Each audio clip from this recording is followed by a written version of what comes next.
我们要有请江苏省歌舞剧院一级演员周金星，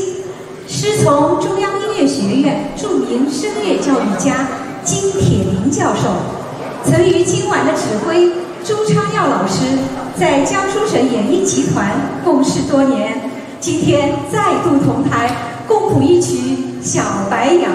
可谓情意悠长，意义非凡。请欣赏由周金星老师为我们带来的男高音独唱《小白杨》，掌声欢迎。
对。